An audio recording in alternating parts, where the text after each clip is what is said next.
What could be some of those issues that are stopping you from actually progressing through your journey as a Scrum Master while you are kind of trying harder, putting in your best as you can to get into that position, but you seem not to figure out what could be wrong?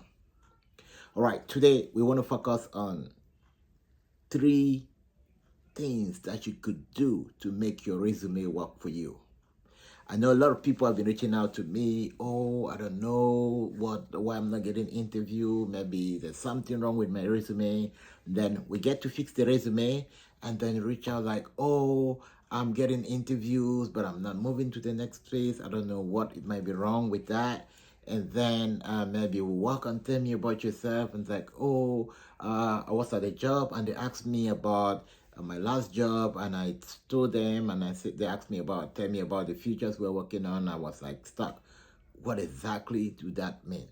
Okay, welcome to the Scrum Chat Room with Dr. Francis Mbunya, and today we are going to talk about three things to make your resume work for you. And the reason we want to focus on this is because it's not only about getting a resume, you need to make that resume work for you. And as kind of a full support to also this video, I'm going to be giving you a detailed tips, right? But then you need to kind of know what to fix and what to work on. I'll also be sharing the link on this video that's going to link you to the three detailed steps I've prepared with all the template, resume template, tell me about yourself template, and case study, a kind of handout that you may follow step by step, 7 steps to prepare your case study. So if you check it there, you'll be able to see the link to the resource also. And a lot of people have also been reaching out and say, oh, how can we get more resources if we're not able to get coaching from you? I'm also going to put a link below. You can be able to find resources that can help you. But then, without wasting more time, if you're new here, click the subscribe button. If you're a returning viewer, thank you. If you have any question, drop it, and we are going to roll over.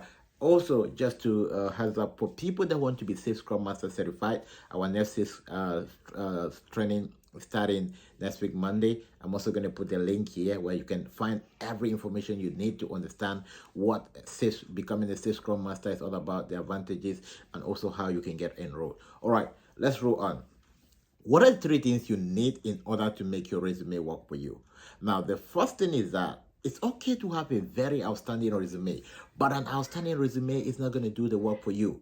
But before we talk about having an outstanding resume, let's have an overview of what a resume should be having. So if your resume is missing any of these things, it might be the reason why you are not getting the job, right? Now, a resume should have what we call a key qualification. Remember that the goal for your resume is not to put everything there. A resume is to create a contact between you and the interviewer, and you can pick it up from there. So if your resume is unable to strike that contact, then a couple of stuff are missing. And you also have to understand that the recruiter have less than 30 seconds to make a decision. So you need to help them structure your resume in a way that can help them to be able to say, okay, this is a person I want to talk to. So we have what we call the key qualification, which is the first part of your resume. A lot of people call it summary. But it's not about writing a summary. It's not about writing a word. I've reviewed a lot of resume and people started with say, oh, I'm a servant leader, I'm good in this, I'm excellent at this, I'm doing this. That already shows that you're not a leader. One thing leaders don't do, they talk about their achievement. They don't talk about themselves. That's why they say they are servant leader, right? So if your key summary is talking about, I'm a servant leader, I'm this, I'm good at this, I'm excellent at facilitating Scrum event, that's already a mistake for you. Now, this might not really be a big problem at this phase because the Scrum market is still very open and they're looking for anything that they can see. But when they get competitive, you realize that you automatically knock off. So what should your summary be for your resume? The first I want to recommend is that the first aspect on your key summary should capture your overall number of experience. A lot of Scrum resume I've seen, they put nothing but Scrum. Now, we all understand that Scrum is a leadership position, and you cannot say you started by becoming a Scrum Master. No, they want to see what add value to you is when you have a track record. So if someone helped you build your resume, or if you build your resume and kind of deleted everything you have done in the past and kick it out, and then thinking that, oh, I just want to focus on Scrum, you're not doing yourself a good job, right? What you need to do is to be able to show that track record on how you've been able to move through the ladder and know how to now tell me about yourself through that journey to see that gap. That's what's going to give you the job. And that's why you see some people, when they go for the first interview, they move them directly to the last round. Some people, they have to go through several interviews because they're trying to validate, they're really trying to validate that. Okay, now the second part of your resume, which I recommend, is going to be you putting your certification. Scrum is a certification-based job. You don't want to put your certification at the bottom. You want the recruiter to be able to pick up, oh, you're SAFe certified, you're this certified. It helps them to move faster. When they look for 1, 2, they don't see it, they push your resume. Remember, they're looking at hundreds of resumes in a time. So they want to make a decision, which are the first 5 I should focus on? All right, and then after that, you want to put your skills. And skills here are very tactical. You need to understand how to put the right skills. And then after that, you put your job description and then your education. With a job description, there's a whole lot of mistake a lot of people are doing. So the template for you, I'm going to put a link in this video. You can go grab those templates and see how you can do that. Now, that's the first part of you. That's the resume. Now, the 2 other components you need in order to make your resume work for you. Now, when you have that resume, it's not just enough. The second thing is that knowing how to defend that resume, which is about tell me about yourself. Tell me about yourself is not just about, oh, I'm a Scrum Master, I facilitate event. No. Tell me about yourself. It's more on how did you become? Give me a high level of your journey. It has nothing to do with Scrum events.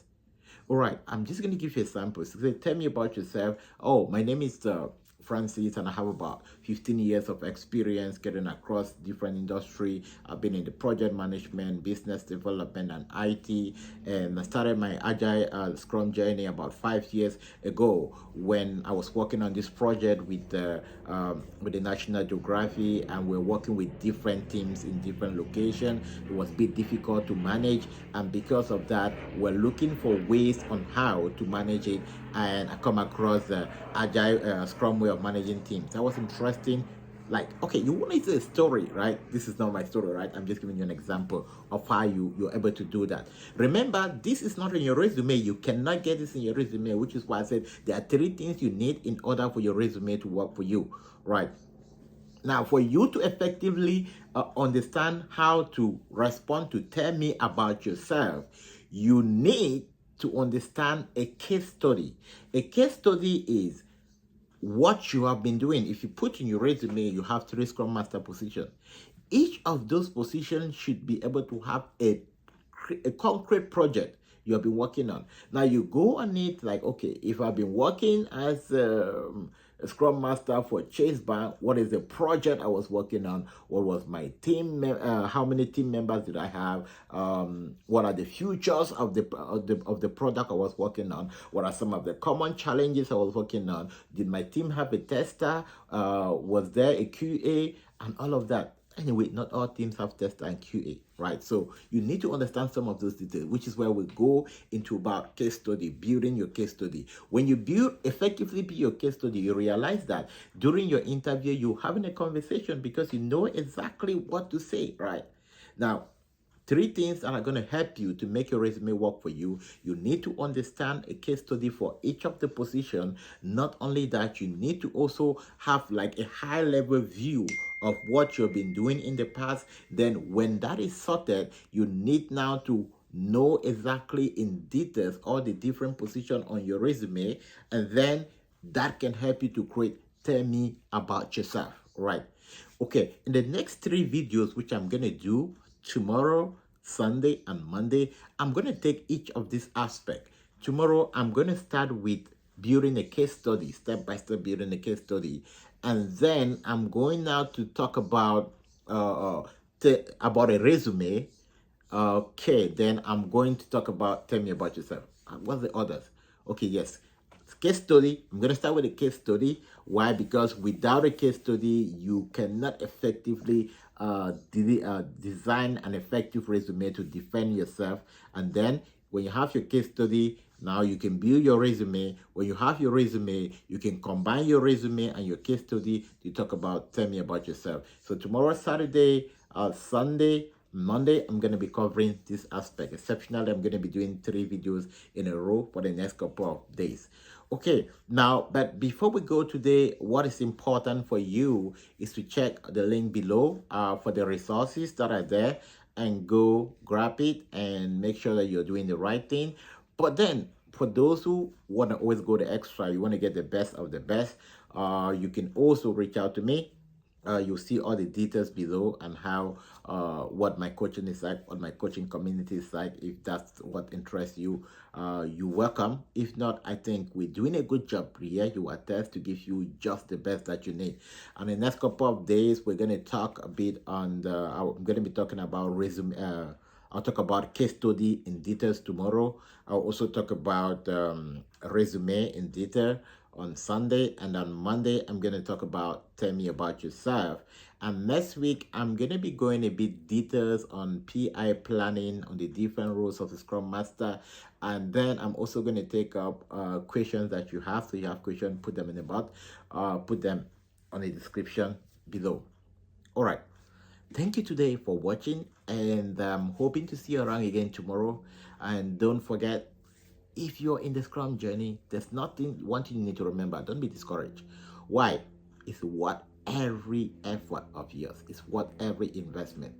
There is nothing as satisfying as being in a leadership position where you can be of help to a lot of people. There's so much joy in that, especially if you're someone that likes to work with people. If you're in the journey not for money, but you're in the journey because of the satisfaction it brings, then I'm going to say, hey, this is for you. Stay in there. Put the resources you need to put to learn. Very important. This is very important. Guys, now, one of the reasons, I'm emphasizing on this, why a lot of you are not really getting into that space is because you're not investing in the journey. Remember, the reason why the Scrum interviews are very challenging is because you are going to be working with experts, with people that hold the world in their hand, developers, they own the world. They don't want you to just go do guesswork. So you need to prepare, invest in your leadership.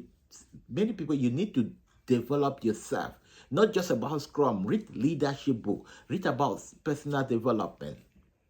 And which is why the resources that I'm going to be creating subsequently is not just about Scrum. It's also going to talk about leadership. It's also going to talk about building an effective business acumen. Business acumen or business intelligence. It's going to talk about several other aspects you need to put together. So if you continuously are going to interviews and you're not getting the job, it's an indication that you need to put a bit extra, right? So people get it in less than 30 days. You can do that. When I started, I had my job in less than 30 days. Why? Because I've been in the leadership space, and not only that, I put in the work. I was basically listening to videos back and back. I had a coach, and I was doing everything I'm asking you to do now, which is the reason why I can replicate it to you. But if I wasn't doing any of that, definitely you would not see me here. Okay, that was just for those who want to stretch a bit later, stretch a bit more further. But remember, tomorrow I'm back again with another video, and tomorrow we're going to be talking about 7 steps you need in order to build an effective case study. I'll see you tomorrow.